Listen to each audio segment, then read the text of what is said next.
ఊరంతా ఎదుగుతంతా ఏడ కూర్చొని వేసేస్తున్నాను. ఏం లేదు నర్సయ్య, వాన పడుతుందని ఎదురు చూస్తున్నాం. వాన పడితే నేల తడుస్తుంది, పంట చేతికి వస్తాం. ఇంట్లో ఆడబిడ్డ ఉంది కదయ్యా, ఒక ఐసీపులో పెట్టాలి కదా. ఈ ఏడాది పంట కోసం బ్యాంకు దగ్గర 10 రూపాయలు తెచ్చి తింటాను. ఈసారి తేడా వస్తుంది. ఆ బ్యాంకు చేతిలో సావడం కన్నా పొలం కట్టిన పురుగులను తాగి నేనే చేస్తాను. ఊరుకోయా, మేమంతా లేవా ఏంటి?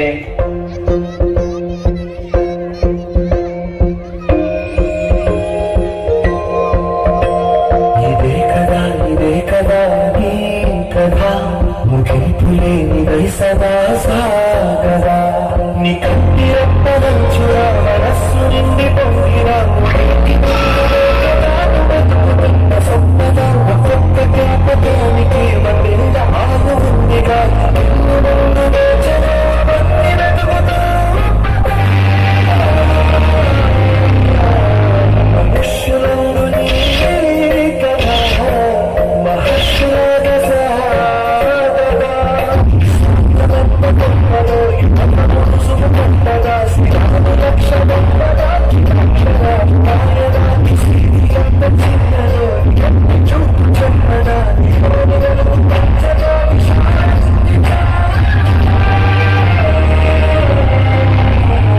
మనుష్యులందు నీ కదా మహర్షులాగా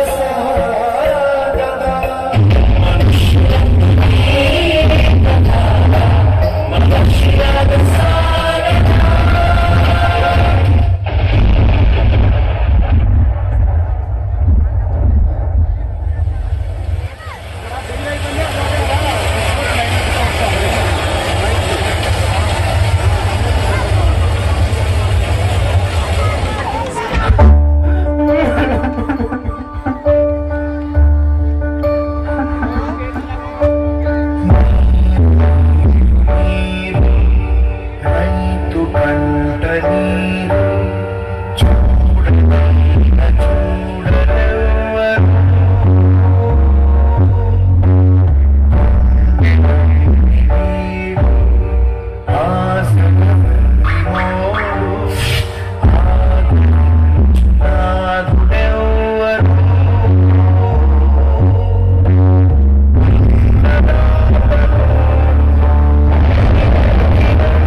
భూమిలోనే విషపు గుళికలు తిని ఓ రైతు బలపడడానికి పాల్పడటం సృష్టిస్తాను.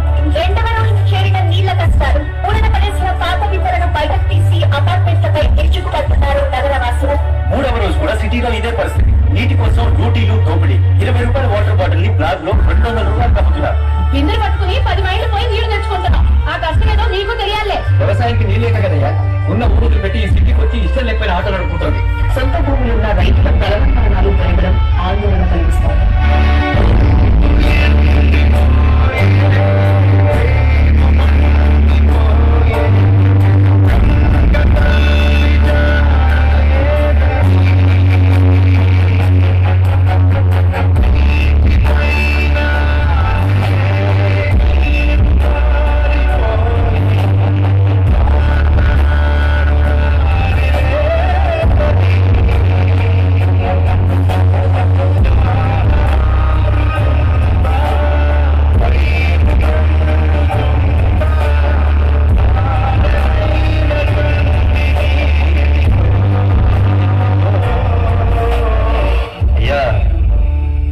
కాపాడుకోకపోతే ఎలా పంట పండించేది?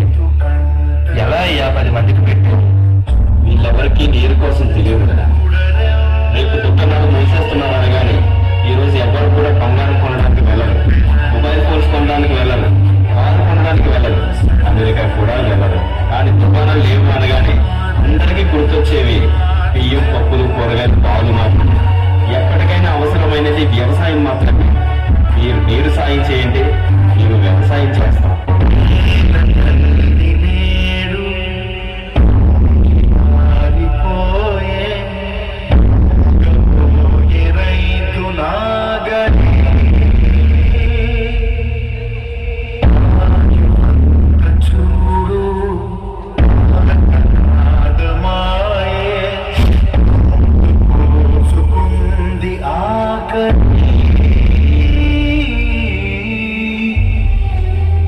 అందరికీ నమస్కారం.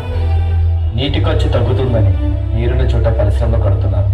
దీనివల్ల నీరు కలుషితమవుతుంది. పంట పండే భూములు కూడా బీడు భూములుగా మారిపోతున్నాయి. కలుషితమైన నీరు తాగి చిన్నపిల్లలు అనారోగ్యం పాలవుతున్నారు. దయచేసి నీరును కాపాడుకుందాం, రైతును బ్రతికించుకుందాం.